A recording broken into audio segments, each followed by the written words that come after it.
speaking about the Panimis and the Chitzonius and the world, the inner world and the outer world, we have an incredible presentation now from Rabbi Mendy Rubenfeld, who's going to show us some of the examples of the unfolding of the Geulah right in front of our eyes, where we know from the Ruchnius that we know that Torah Chassidus is the teachings of Mashiach, and also the physical world. We also see tremendous revelations of what we would have thought of before as the secrets of creation are now being revealed on a faster and faster basis. From, it says in the 5600 was going to be the times when the upper well springs and the lower well springs were both going to be open, and we saw that happening with the coming of the Chassidus and the laws of physics and the Industrial Revolution and the many incredible advancements. And we see now the incredible bounty in the world of food. Someone was telling me that there's now fruit trees in Florida that give 4 crops a year. This is the abundance that one country, the United States, can produce enough food for the entire world. Is an incredible world of abundance that we live in. And one of the lies of those that have fought all through history against Hashem and fought against Puruvu by trying to lie and say that there's scarcity in the world. And there were people from 100 years ago, more than 100 years ago, who said, actually 200 years ago practically, that said, the world was not going to have enough bounty to support the population, and therefore suggested, Rahman al-Islam, efforts to reduce the world's population through culling the world's population. And we don't need to mention the names of these people, but they were really the predecessors for the concepts of the Holocaust and the communist revolutions that combined between the Nazis and the communists killed at least 500 million people over the last 100 years, including the forcible abortions and so forth, all out of a lie of scarcity. But we see that Hashem's world is a world of abundance. And the more the world's population increases, the more abundance comes into the world. And Hashem reveals ways in which we don't even understand. We don't even have the capability of even being able to recognize and know what's going to be revealed to us around the corner. But what Rabbi Rubenfeld is going to speak to us, a shliach from California has invested his time and energy and his enthusiasm into really seeing Mashiach in the world right now. How the things, Madanim Ka'afar, the Inyanim of Refuah, the Inyanim of abundance are coming right now in front of us. And this, like we said before, this has to be Maisa B'Poel. The whole idea of this Farbrengen is Maisa B'Poel. And so I would like to emphasize, as we're listening to Rabbi Mendy Rubenfeld, that it's not only a matter of being inspired ourselves to see Mashiach is coming and seeing the fulfillment of the promises of the coming of Mashiach, but to be filled with a fiery enthusiasm, to be able to go into the street tomorrow and speak to our neighbors and to speak to all the human beings that we come in contact and reach out to tell them, look, see what's happening, how the Almighty is providing more and more goodness into the world, how there's plenty for everybody, there's plenty of room for all the children to be born, there's plenty of resources for everybody, there's plenty of health for everybody, to provide hope and encouragement for humanity, that the redemption is coming, because that's what humanity really needs to hear from us. And so the message from Rabbi Rubenfeld is to provide us the information, to give us the ability to communicate with enthusiasm, to show everyone else what's really happening in the world and what's really unfolding right now as we open our eyes with the coming of Mashiach. Rabbi Rubenfeld, please. We're going to unmute you. Thank you. I thought I was going to have to do what Rabbi Taub was suggesting. Well, we'll just enjoy looking at you and communing with you that way. I want to say l'chaim l'bracha. L'chaim. To Mrs. Belinoff for pulling this together, and for yourself for doing a great job with moderating this, and Rabbi Gottfried and all the rabbis that spoke. It's beautiful, absolutely. So do I have the ability to share my screen? I think press share and then. Because my screen has all the secrets. Okay. So, well, first of all, we learned from Rabbi Shais Taub that really we all have the secrets. You've just spent some time collecting the secrets that we already have, and you'll reflect them back to us. 100% true. Can you see it now? Yes. Okay, beautiful. So when I start, I want to say l'chaim, because of what a Farbrengen, Hasidic Farbrengen can accomplish. You mentioned before Shalem, as I was asked to share Chaya Mushka Bas Shifra Chana, unfortunately, she was burned and she needs a refuah shlema. So through this Farbrengen altogether, wherever we are found, we should bring her some immense power, l'chaim. So I found a little quote, Chumash here. The Rebbe says as follows: the eyes of the Jewish people were closed. In our times, we were witnessing signs of redemption in the world. And it's tremendously upsetting, the Rebbe says, to see that the Jewish people have their eyes closed and they're not taking note of what is occurring. I think this is the title of today's Farbrengen. Open our eyes. Primarily, these signs are changes in the way that the world leaders are acting towards Yidden and Jewish values. The opposition to Jewish observance by a number of regimes has ended, most notably the former Soviet Union, where approximately 1/3 of the Jewish people have found themselves in position to observe the Torah and mitzvahs for the first time in 70 years. Furthermore, the manner in which non-Jews, as you spoke about before, perceive Jewish observance, and even in the Western world, has changed radically in the past generation. Consider that before World War II, many thousands of Jewish families found themselves unable to earn a living if they were Shabbos observant even in America. Yet now we find that Yidden, who proudly display beards and payas, are accepted and respected by a broad cross-section of society. As Rabbi Gottfried said earlier, the stories of tremendous respect that the Goyim now have for Yidden. However, the painful fact is that the Yidden have taken all this for granted and failed to recognize that these are unprecedented changes of messianic proportions. The redemption is no longer an unrealistic dream. We merely have to open our eyes to see that the time of redemption has indeed arrived. I apologize for anyone who's calling this Farbrengen and not able to see the screen. You'll have to somehow follow up later on to see what we're sharing, because most of it's a audio-visual presentation. So there's a Medrash Rabbah that says, in the beginning Hashem created the heavens and the earth. The Torah says, I was the tool of Hashem's artistry. An architect who builds a palace does not do so on his own. He has scrolls and notebooks, which he consults regarding how to place the rooms, where to set the doors. So it is with Hashem. He looked into the Torah and created the world. So the Torah is the source of the world. The Zohar says, Hashem looked into the Torah and created the world. Man looks into the Torah and sustains the world. In the Tanya, the Alter Rebbe tells us, and this is one of the psukim that I grew up with, the children, 12 psukim, so tremendously fundamental.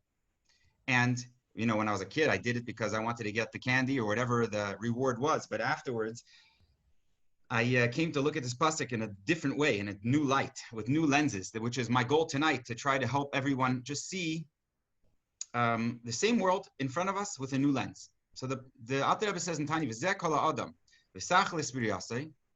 this, in fact, is the whole purpose of man and the purpose for which he and all the worlds, we have to listen closely to the words, both upper and lower were created. So this is the purpose of everything, why Hashem created the world, not just this world, but the higher worlds, that Hashem should have such a dwelling place here below, as we'll explain further at length.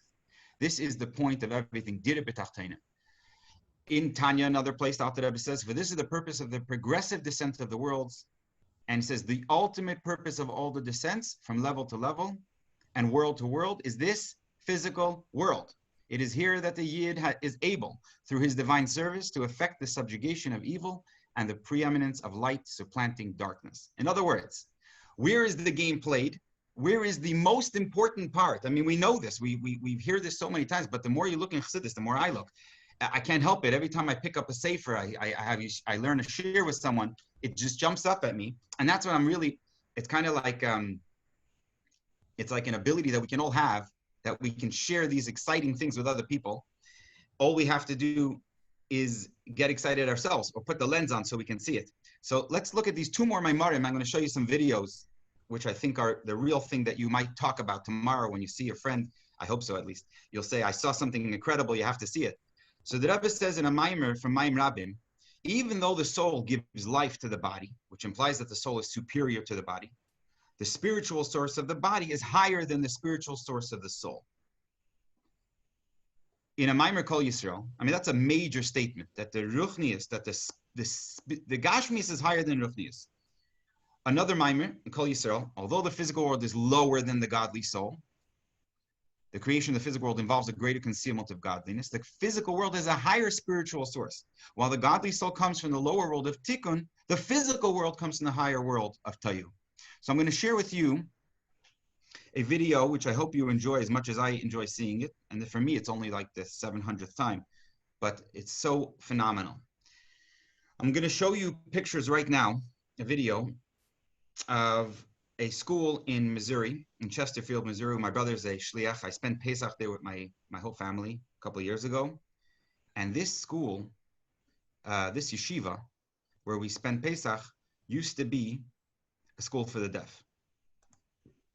So you'll see some images here. First, to begin with, Yeshaya the Navi says that then the eyes of the blind shall be opened and the ears of the deaf shall be unstopped. What is he talking about? When Mashiach comes, the blind will see and the deaf will hear. Why is that? Because Mashiach is Dira B'Tachtenim. It's a home for Hashem. What is a home? A place where Hashem feels comfortable. Where is Hashem comfortable? In a world where people are blind? No, not possible. People are deaf? No. People are hungry? None of these things are a home for Hashem. Hashem is at home when these things are reversed and there's no such thing as blind, no such thing as deaf. So let me show you what it looks like. This is what it looks like when the words of the Navi, who said it almost 3,000 years ago, are now a reality around us. How is it happening? It's happening through the Gashmias, the physical. We just said how powerful the Gashmias is. And now finally, through science, technology, medicine, we're able to unearth, to reveal the power that the Gashmias has. And this Gashmias has the power to literally make this world a home for Hashem. That's why we do Torah Mitzvos. Why is so many, what's the percentage? I don't know, 90%, 95% of Torah Mitzvos are physically related. If we want to be spiritual, there's many other ways. People go into a mountaintop, they levitate, they meditate. We get down, we eat a piece of matzah, we put on tefillin, the hide of an animal. I mean, Yiddishkeit is full of physicality. So this is what it looks like. What you're looking at right now is a miracle. You're seeing a building that used to be filled with people, students, probably high school, I'm not sure, who were deaf. Today, they're in mainstream schools because of a cochlear implant technology. It allows them to hear. It's the beginning. It's going to get better. And eventually, Mitzvah Hashem, they won't need that. But right now, already, the schools for the deaf have closed down for a number of years. So this is not something I'm talking about the future.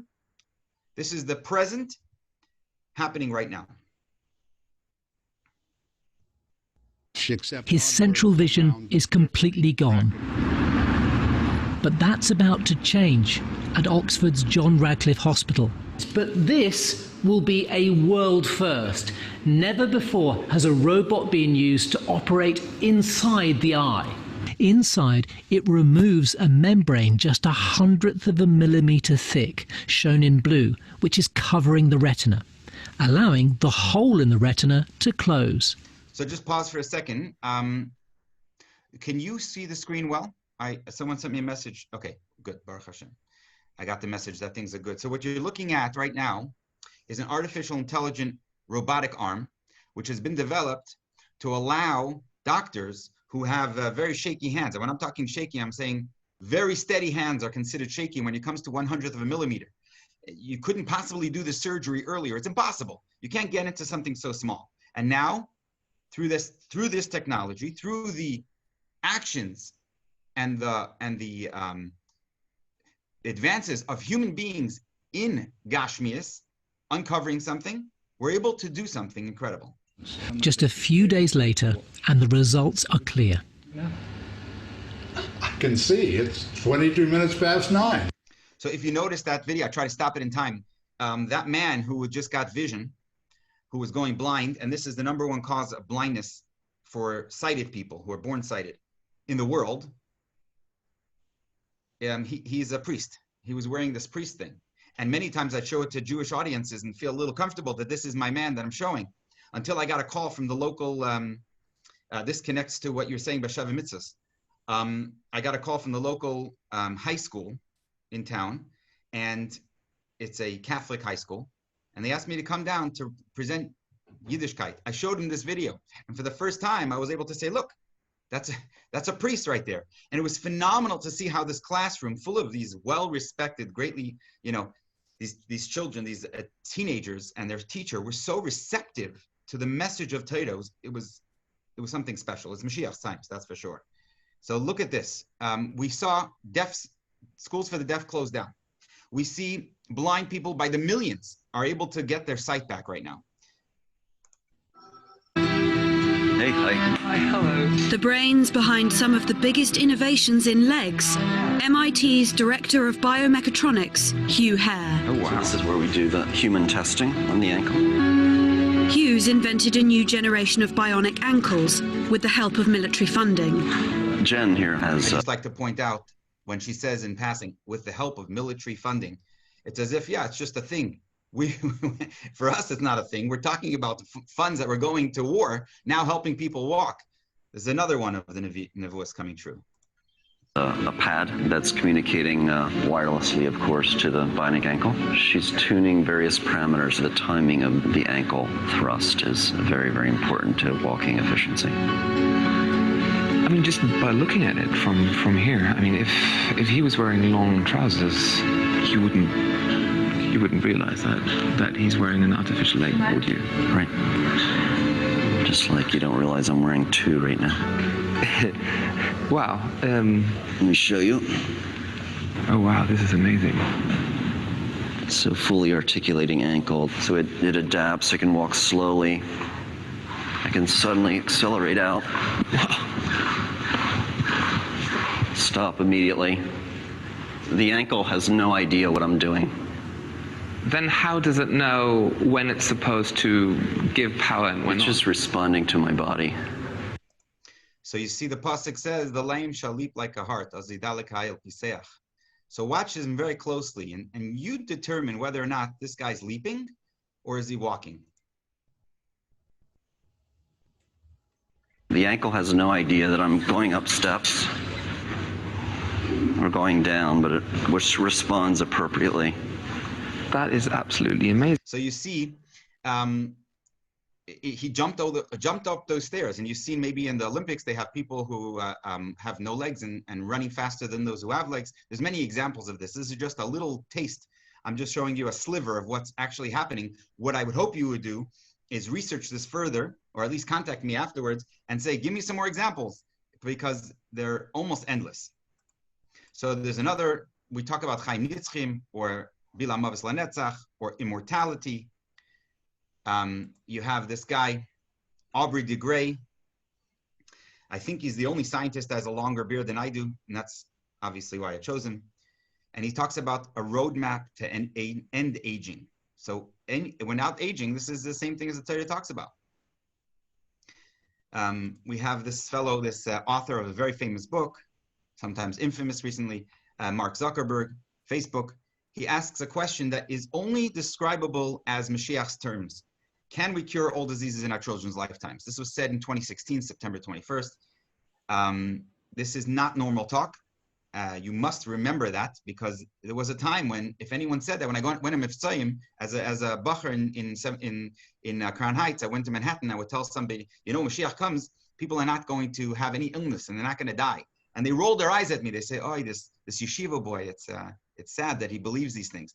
It's no longer like that anymore. Now the world is saying the same thing that I was saying on Mitzrayim 20 years ago.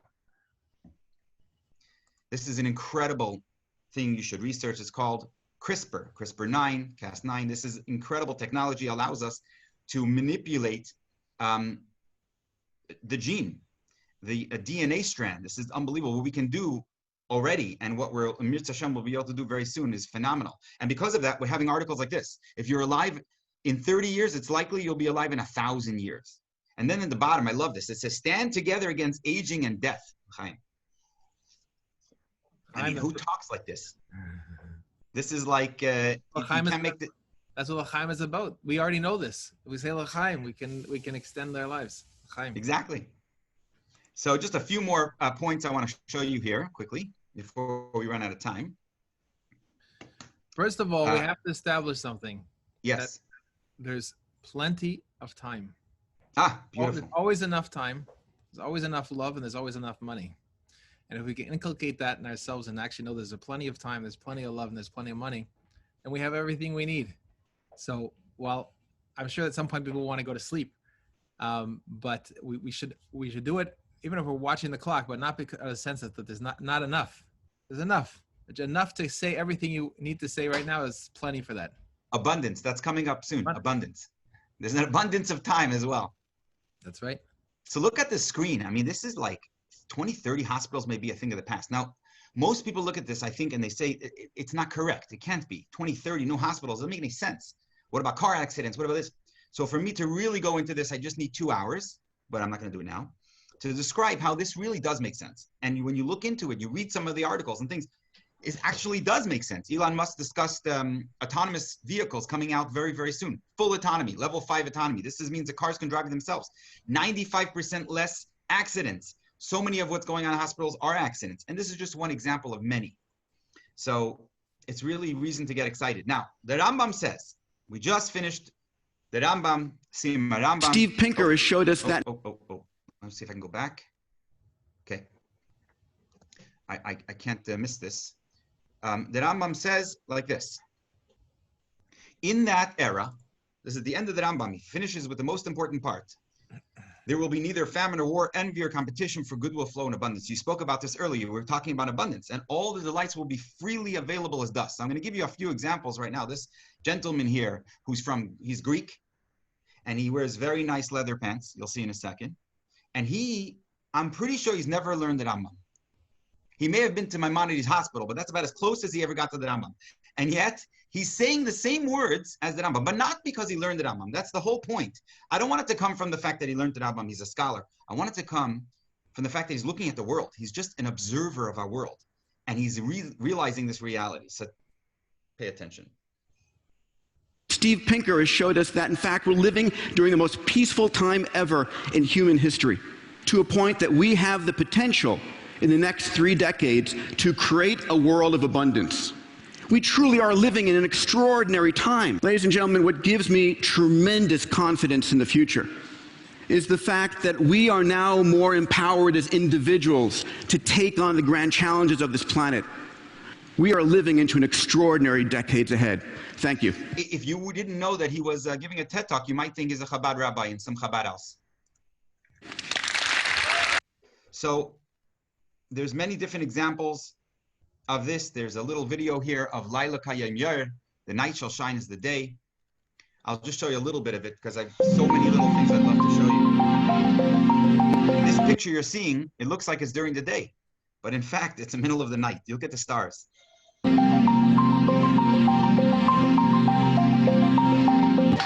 Anyway, the video continues, but we won't to that. This presentation, by the way, is available on Torah Cafe. Look at this picture. So you can see all of it in its length. If this spoke to you and you wanted more, you can see it. How is that relevant? It's you have now scientists talking, using the words resurrection, using the words de-extinction, which means bringing things back to life. This is an incredible article. Scientists hope to use stem cells to reverse death in controversial study. That was June 2017. I mean, it's unbelievable. It's literally, it's reality, but it's stranger than fiction, and it's not strange to us. I think the key is we have to connect the dots and realize how the world is in fact changing. So look at this picture. Well, okay, so let me just show you this. Mendy, I just want to say one thing. If you can go back, you were looking at the words in the Rambam? The word document. Open your eyes that you had before the word Microsoft Word. I have it now. Do you see it? Oh, yes. Here we go. I just wanted to. It says over here about the Olam of Tikkun and the Olam of Tohu, and related to what we're talking about the Sheva Mitzvos Bnei Noach, the same concept applies in the concept of what's the Shurish of Yaakov and the Shurish of Esav. So in Likutei Torah, Parshas Vayishlach, it talks about Esav is the Shurish of Esav is Olam Tohu, and the Shurish of Yaakov is an Olam Tikkun, and that is really the whole concept. The Chefsha to say in the Koyach Nisan, when the Rebbe says to do in a way of Eres Tikkun means to say, teaching the nations how to live in the way of the Kelim of Tikkun, meaning to say you have this tremendous light, like we say over here, that you're saying that the physical body, the physical world comes from a higher source, Olam Tohu. It needs to be channeled into and contained within the Kelim of Tikkun, which then makes it productive and constantly productive and constantly enduring. So we see both in your presentation, what you're talking about the physical world, that in the shurish of the physical world, also the shurish of the non-Jews, that our job is to, as Yaakov from Olam Tikkun, is to bring about that transformation of the Esav, that it will then be. And Esav's listening. For the first time, Esav's really, really listening. They want to hear us. Right. So let me just show you this picture. It's called DAC, direct air capture. And it takes carbon from the air, you know, carbon, CO2, which some people think is destroying the world. And yet we can capture it and use it as energy. We could use it as building materials. We could use it for many things. And it costs less now, for the first time, than to taking fuel out of the earth. So this is a major thing. So if we can master this, or many other ways that are actually breakthroughs right now, almost on a daily basis, any one of these come through and we could have world peace as a reality. It's incredible. So now I'll just show you a quick clip of a person named Roy Palmer. If I just want to make you asked me to have a conversation with you, so how, just so that everyone else participating knows that I'm not, this is Mendy's request to Farbrengen a little bit here, but it's interesting that you're saying about how something can be turned around. So the whole idea of the carbon is going to create a greenhouse effect that somehow is going to destroy the world, God forbid, is meant to cause fear. And fear always then leads to control, because in order to avoid the danger, people have to give up something and have to give up control. But the interesting thing is, not only according to this fascinating carbon capture mechanism that you're presenting here, but even the greenery in the earth is increased by the higher carbon in the air, actually makes the earth more green and more fruitful. So if we go back and we see over time all the fear mongering, if you go through all the different fear mongering of shortage, all the way back from the way back, from thousands of years, Sparta and Plato and Nimrod and so forth. But in more recent times, you had the fear of nuclear war, nuclear winter. The whole world was going to come to an end. Then you had the whole fear there's going to be acid rain and there's going to be the silent spring. Nothing's going to be living anymore. And there's going to be world over population. There's not enough space for the garbage. There's not enough air to breathe. The ozone hole is going to grow so big that the world's going to die. There's going to be the plankton going to overtake the ocean because it's getting too hot. You're not going to have enough oil. The oil's going to run out. Every one of these things is falling apart because they are based on a lie. And the lie is that God did not create enough resources to take care of his creations. And it's really fascinating when you look at Sheva Mitzvos B'nai Noach, that the mitzvah Puruvu, there's a discussion whether the mitzvah Puruvu is actually a mitzvah for the non-Jews, or is it connected and contained within the mitzvahs of Avodah Zarah, Shvichus Damim, and Gezel.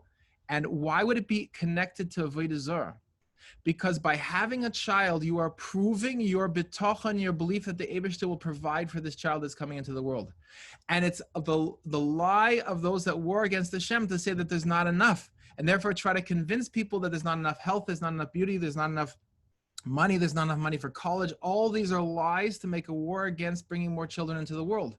So our job is to go and explain, no, there's a world of abundance. Don't buy any of these lies. They're all meant to scare us and to cause us to, out of fear, to hold back from expanding. We have to be confident in Hashem's ability, and that's the true proof of our belief in Achdus Hashem, is to say, I believe that the creator of me and you and everyone around me has enough for all of us. That's the real belief in Achdus Hashem. That's the action, the poil mamish, is to act and know that the Hashem will provide for us. Like artwork, that what you just said was beautiful. It's like you prepared it, and I know you didn't. So just two more clips very quickly. You have this gentleman here. You're watching him for 10 years. He was in a wheelchair. 10 years. And now you see him dancing like this. It's incredible what they were able to do to this man. Here we have another thing. People talking about not having enough, exactly like you said, they try to scare people. It's exactly the opposite. Just watch the first few seconds of this video. It's called vertical farming, and this is in New Jersey, which is probably not far from many of you in the East Coast.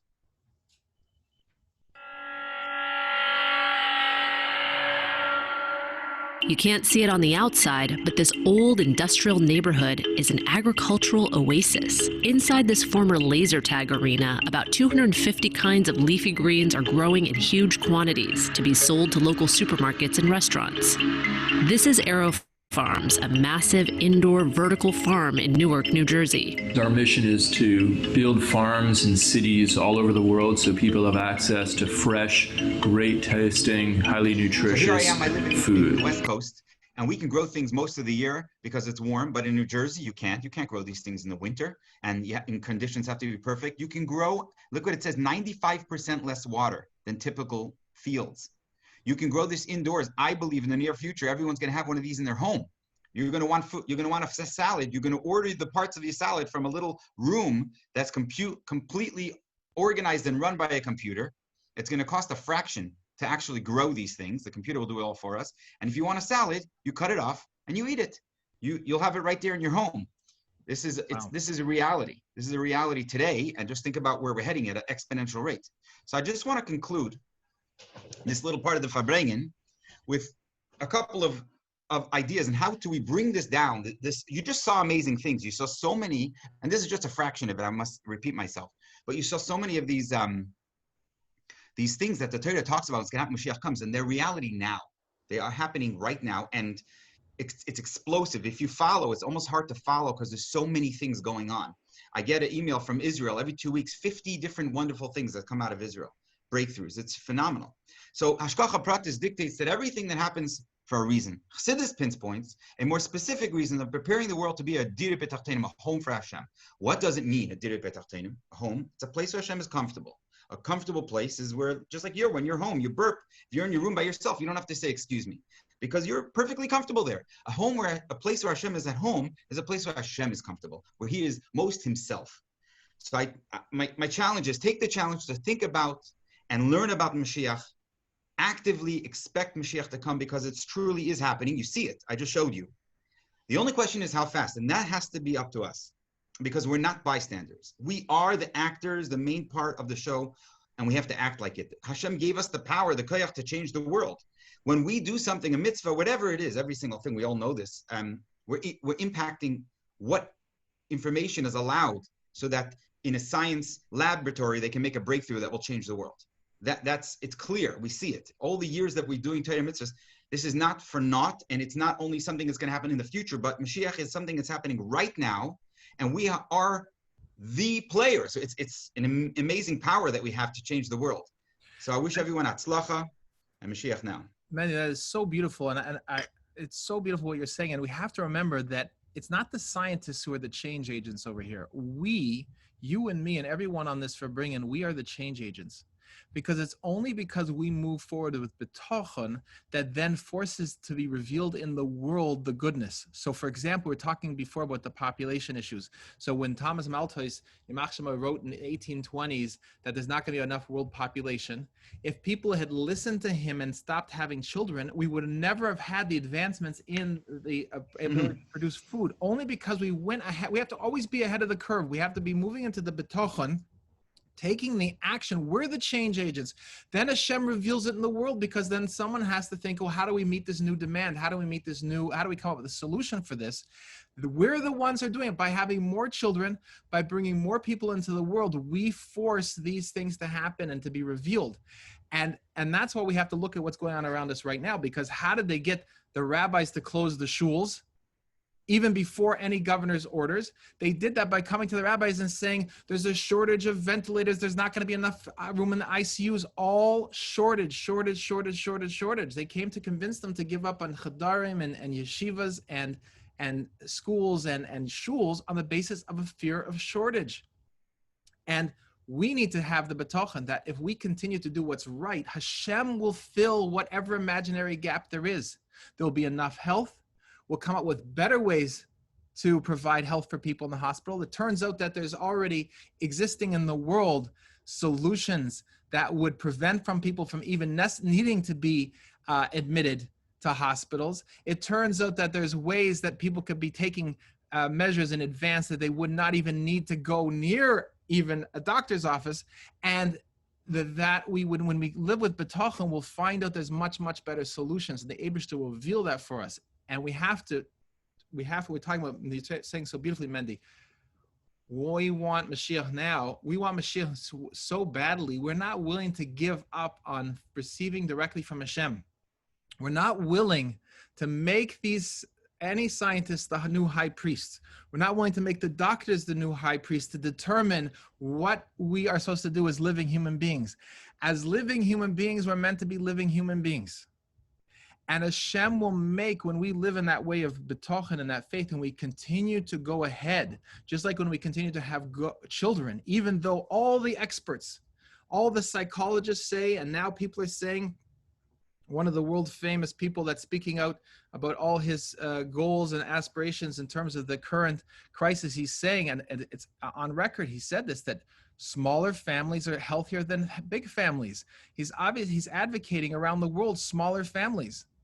We need to recognize the lie of that the bigger families are healthier because they're bringing more human beings into the world, because it's from a mentality of abundance. I want to interrupt you for 1 second. I don't think, by the way, it's not one versus the other. In most instances, in the Rebbe, when the Rebbe taught us things, he taught us to look at everything together. It's like heaven on earth. It's the two. It's not one or the other. So it's not necessarily that it's us versus science or scientists. We have to be mechanech the world to what you're saying. That's 100% true. But I think that the Eibishter wants us to partner with the world, not to break it or to fight with the world, chas v'shalom, but to partner with the good things in the world and increase education when it comes to, so people understand that exactly what you're saying is correct. There's not a scarcity. We have abundance, number one. Big families are good. All these brachas that the Torah tells us, we have to engage them completely, and good things will come from it. And when people see our families, shluchim out in the world, when they see our families, they're just blown away by it. This is an amazing thing. I want this for myself. This is joy and happiness. So it's never, it's not just there's something bad here. Everything has goodness inside it. We have to just capture the goodness and highlight the goodness. No, you're absolutely right. You're absolutely right. And the goodness exists. We have to also recognize that every person is approaching science from his own philosophical starting point. If he sees a world that is random, if he sees a world that is accidental, then he will see science that way. He will see biology as nothing more than a chemistry and physical reaction. And then he will say that there's no morality code because it's all accidental. So there's no morality code written into the physics and the chemistry. That's what the scientists who are starting with a philosophical position that does not involve God, that's what they come up with. Now, if you approach the world from a philosophical, I don't want to say it's philosophical, I don't want to use the word philosophical even, but from a starting point, from a grounding in a reality that there's only nothing besides Hashem, then you see the miracle and the wonder and everything that's happening, that the creation of life is itself extremely, extremely miraculous. And it's not, biology is not merely the sum of physics and chemistry. So that's what we have to recognize, that while it's true that the tools of science, the tools of medicine are meant to be in the service of humanity, we have to infuse every human being with the worldview that it's coming from Hashem, the creator, is bringing everything to an existence, and it's coming from a koyach of ein sof that has the ability to accomplish anything, even beyond the rules of physics as we currently understand them, beyond the rules of chemistry and biology as we currently understand them. So it's our job, our job is not merely to say, okay, we're going to work hand in hand. We're not going to reject science. We're going to work hand in hand. We have to infuse the world and infuse the scientists with the attitude of abundance, with the knowledge of Hashem, because that's what we learned. Just had a sima the Rambam here on this Farbrengen, that the knowledge of the Eibishter, and you quoted this yourself, that knowledge of the Eibishter is going to fill the world. We're the ones who are bringing that knowledge of the Eibishter into the world. Yeah, and we have to, every detail we have to point to Hashem. We have to keep pointing to Hashem, like the Nes Nacheshes Avram Moshe Rabbeinu is pointing to people to look at Hashem. And eventually the snake had to be destroyed because people made a mistake and they started to think that the snake was the source of the cure, that the medical system was the source of the cure. Yes. And no, it's not the medical system that's the source of the cure. It's the Eibishter that's the source of the cure. And you're meant to look up, and we've got to keep pointing up. And that's our job as the Yidden. There's a balance of those things. And it says, from my basar, I can perceive Hashem. And this is becoming more possible. Many scientists, by the way, today are recognizing Hashem from the physical things that they're studying. They're saying that this cannot be any other way. There must be a creator behind it. That's really the most exciting thing, because when this world is actually revealing Eibishter, that's Mashiach. That's a beautiful way to end this Farbrengen. That's the That's put 2.0 Farbrengen 2.0 after the Scalus. There's no final words after that. That's it. Well, listen, L'chaim. I mean, Mendy, thank you so much for your beautiful work and all the time that you've put into this.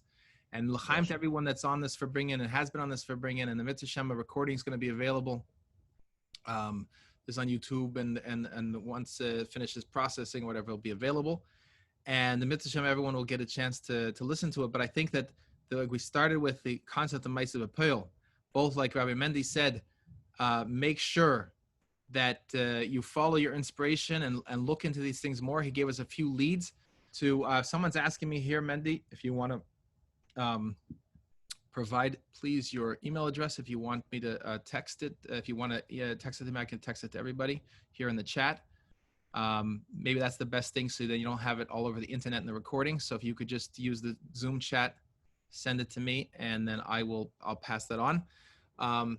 And the Ma'aseh B'Poel. So, every Farbrengen is with the hachlatas. A hachlata is a commitment in public of what we're going to do. I'd like to suggest, as a hachlata of my own and other people, if they'd like to take this hachlata with me, that tomorrow, in addition, it goes without saying that we're going to educate ourselves, mechanech ourselves, and we're going to mechanech our spouses and our children, what we've learned today, and our grandchildren. But we are going to go and we're going to spend, I'd like to suggest 5 minutes. Let's go out of our comfort zone. 5 minutes tomorrow with a non-Jew, a fellow human being, and bring to their attention what we've heard about tonight. The Sheva Mitzvos B'nai Noach, the concept of Shalom Bayis applies to the non-Jews also. The concept of Chinuch, they need to be able to transfer to their children the knowledge of the oneness of Hashem. They need to know that Mashiach is coming and show to them Hashem's abundance in the world with the beautiful examples that Rabbi Mendy Rubenfeld has shared with us. That's the Ma'aseh B'Poel. So I'd like everyone to make that a hachlata, and if you feel comfortable, you could contact us. I'll share my email address. Did you already sent it, Mendy? Okay, here we go. And hold on one second. I'm gonna.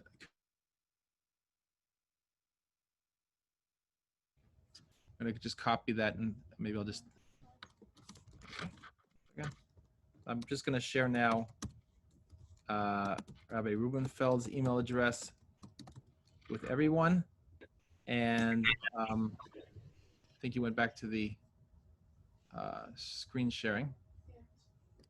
Oh, there you got it. Okay. Well, now it's on YouTube. So, but anyways, if you could end the screen sharing over there, we get the chat back, and I'm gonna hit enter now. Everyone can have, there's his email already. You can copy that, and I'll send you mine also. Anyone wants to get on a mailing list in the channel on YouTube that this is being posted on live stream on. There's also other videos for Yidden on how to teach a Sheva Mitzvos, and I'm going to post that here in the channel. And also we have a channel for non-Jews with some videos that we've started preparing and putting online that teach them about the inyanim of the hope that we want to, the hope that we're intended to provide for all of humanity. And that's what the real light is. The real light of Torah is the hope that there's a bright reality and an even brighter future. And that's what opening our eyes right now to the fact that Mashiach is unfolding and it's happening. It's a process of instantaneousness. You know, we're not bound by any logical steps or any even exponential. It has a mathematical formula to it. The process of the unfolding of the Geulah is something that's meant to be, and not be'ita, but rather achishena. We want it to be achishena, which means to say that it's going to be instantaneous. That the cumulative effect of all the mitzvahs and everything we've done for all the generations, and that what we're doing now and what we're going to do, mitzvah Shem Mashiach, it's got to be mufrachas by us that Mashiach is not going to come tonight. So you'll still be able to spend your 5 minutes with the non-Jew tomorrow in Yerushalayim, because they're all going to come to the base of Mikdash to based tefillah chol ha'omim. But in mitzvah Shem, that we should have this hachlata, and feel free to send me an email with the experiences you had, and make comments in the YouTube channel about the experience you've had. And this is really important to machazik each other with the certainty of Hashem's abundance, Hashem's love for all of us and all of His creation. Like the Rebbe says in the Sikh from Parshas Balak and Chelik Chof Gimel, that the Eibishter created this entire massive population of the world, and it can only be that he intends for them to flourish. So Mitzvah Hashem, we should be part of that. We should be leading the way in that. And thank you to to Dr. Gottfried, and to Rabbi Amar, and to Rabbi Shays Taub, and to Rabbi Mendy Rubenfeld, and to all of you for participating. It's been a real exciting pleasure to be here tonight and to have the chance to prepare this and work with the speakers. And again, Mrs. Belenov, thank you very much. And Mitzvah Hashem, we should have Mashiach now in a revealed way, and we should be able to experience exactly everything we've been talking about in the entire world. L'chaim, l'chaim.